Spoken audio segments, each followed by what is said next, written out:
Hello दोस्तों, स्वागत है आपका जैन एकेडमी में। अभी देखो, हम लोगों ने पिछले वीडियो में क्या किया था। पहले तो हमने क्वाड्रेटिक फॉर्म को मैट्रिक्स में कन्वर्ट किया और मैट्रिक्स को क्वाड्रेटिक फॉर्म में कन्वर्ट किया। अब इसको आगे बढ़ाना है। तुमने मैट्रिक्स निकालने के बाद उसका नेचर क्या है क्वाड्रेटिक फॉर्म का, वो देखना है। तो सबसे पहले तो जो इक्वेशन दिया है इससे हम लोग मैट्रिक्स तैयार करेंगे। इसके लिए मुझे लिखना क्या क्या होता है। मुझे लिखना होता है क्वाड्रेटिक फॉर्म। सही है। तो बोलो क्वाड्रेटिक फॉर्म क्या आएगा मेरा।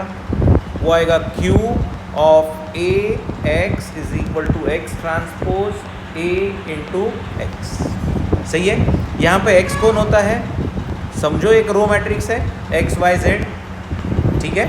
इसका x ट्रांसपोज क्या आएगा, रो को कॉलम में कन्वर्ट करेंगे, क्या आएगा x y z। ठीक है। अब मेरे पास इक्वेशन दिया गया है, ये इक्वेशन को मुझे कन्वर्ट करना है मैट्रिक्स में। तो मैट्रिक्स में कन्वर्ट करने के लिए मेरे पास दो रूल्स हैं। सही है ना। कौन से दो रूल्स हैं। पहला तो डायगोनल एलिमेंट्स। सो डायगोनल एलिमेंट्स कैसे लिखने चाहिए, मैंने डायगोनल एलिमेंट लिखने चाहिए स्क्वायर वाली टर्म्स के साथ में जो है। सो स्क्वायर वाली टर्म्स जो है उनको मैं कैसे लिखूँगा, एज इट इज। ठीक है। और सेकेंड क्या रूल है मेरा सेकेंड रूल है non diagonal elements. So non diagonal elements को कैसे लिखेंगे हम लोग, मुझे लिखना है मल्टीप्लिकेशन वाली टर्म्स के साथ में से।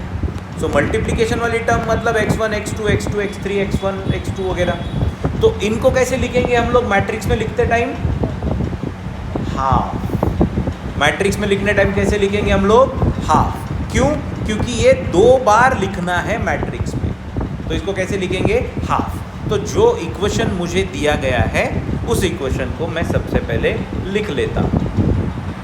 आप लोग लिखेंगे, मैं कॉपी करूँगा। ठीक है। ये हो गया मेरा इक्वेशन। अब मुझे इसका मैट्रिक्स तैयार करना है। मैट्रिक्स का नाम क्या रहेगा, मैट्रिक्स A। इसमें कितनी चीज़ें लिखने हैं मुझे, दो चीज़ें लिखनी है। पहली चीज़ कौन सी है, डायगोनल। दूसरी कौन है, नॉन डायगोनल। अब डायगोनल मतलब कहाँ पे आएगा डायगोनल, मेरा डायगोनल आएगा ये। कौन आएगा डायगोनल, ये डायगोनल आएगा। डायगोनल कहाँ से आएंगे, स्क्वायर वाली टर्म से। स्क्वायर वाली टर्म कौन है, 3x1 square 3y square 3z square बराबर। मतलब अभी पहला स्क्वायर कौन है, 3x1 का स्क्वायर या तो x का स्क्वायर, तो इसको लिखेंगे पहले जगह पे। फिर सेकंड स्क्वायर कौन है, 3y स्क्वायर यहाँ पे, और थर्ड 3z स्क्वायर यहाँ पे। सही है। अभी आगे क्या करेंगे, अभी नॉन डायगोनल टर्म्स लिखने हैं।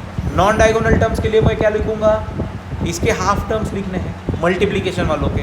तो अभी मल्टीप्लिकेशन में देखो कौन है मल्टीप्लिकेशन मेरे पास, पहला मेरे पास है -2xy। 2xy, x और y मतलब 1 और 2, या तो उल्टा पुल्टा 2 और 1। तो इसकी जगह कौन सी होगी, जिसे जहाँ पे मुझे मैट्रिक्स में लिखना है, first row second column, second row first column, right. इन दोनों जगह पे मुझे कौन लिखना है, इसका कोएफिशिएंट। कौन है इसका कोएफिशिएंट, -2 डिवाइड बाय 2, क्योंकि डबल लिखना है। सो -2 डिवाइडेड बाय 2 मतलब -1, और यहाँ पर भी -1। अब नेक्स्ट नंबर कौन है मेरे पास नेक्स्ट नंबर है -2xz।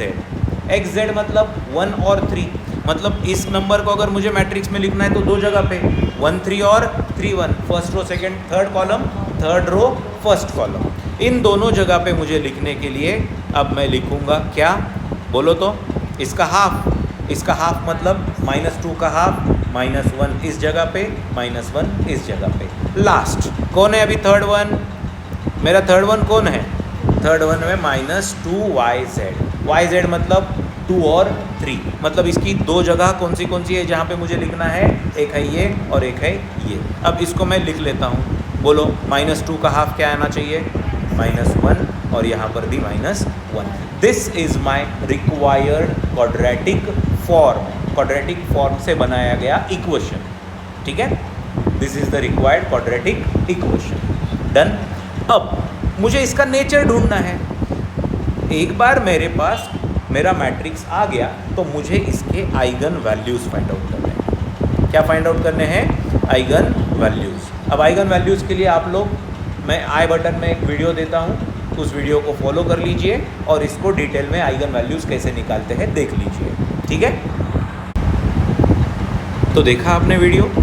अब आपका जो आइगन वैल्यूज़ का आंसर आया है वो क्या आया है, लैम्बडा इज इक्वल टू 1 4 4। आपके पास 3 वैल्यूज़ है लैम्बडा के, इसको हम लोग बोलते हैं आइगन वैल्यूज़। ठीक है, अब ये आइगन वैल्यूज़ क्या है, इसके ऊपर आपका नेचर डिफाइन होता है। अब ये आइगन वैल्यूज़ सारे पॉजिटिव है, तो मैं लिखता हूँ ऑल आइगन वैल्यूज़ कैसे आए हैं, आर पॉजिटिव। सो अगर आपके सारे आइगन वैल्यूज़ पॉजिटिव आए हैं, मतलब आपका नेचर कौन सा है, पॉजिटिव डिफाइनाइट नेचर है। आपका नेचर कैसा है, पॉजिटिव डिफाइनाइट नेचर है। ठीक है, अब ये तो हो गया पॉजिटिव डिफाइनाइट, क्योंकि मेरे पास सारे वैल्यूज़ कैसे थे, पॉजिटिव। अगर मेरे पास पॉजिटिव और ज़ीरो आता था तो इसको बोलता था मैं सेमी पॉजिटिव या तो सेमी डिफाइनाइट। ठीक है, अगर मेरे पास सारे वैल्यूज़ निगेटिव आते थे तो मैं इसको बोलता था निगेटिव डिफाइनाइट। ठीक है, अगर मेरे पास निगेटिव वैल्यूज़ के साथ ज़ीरो आता था तो मैं इसको बोलता था सेमी निगेटिव। समझ रहे हो। और लास्ट टाइप कौन सी, कुछ में पॉजिटिव भी है, निगेटिव भी है, ज़ीरो भी है, खिचड़ी है, तो इसको मैं बोलूँगा इनडिफाइनाइट। इसको क्या बोलूँगा, इनडिफाइनाइट। समझ गए। इस पर्टिकुलर टाइप में मेरा आंसर कौन सा था, all values positive. So all values जब पॉजिटिव थे तो मैं इसको बोलता हूँ पॉजिटिव डिफाइनाइट केस।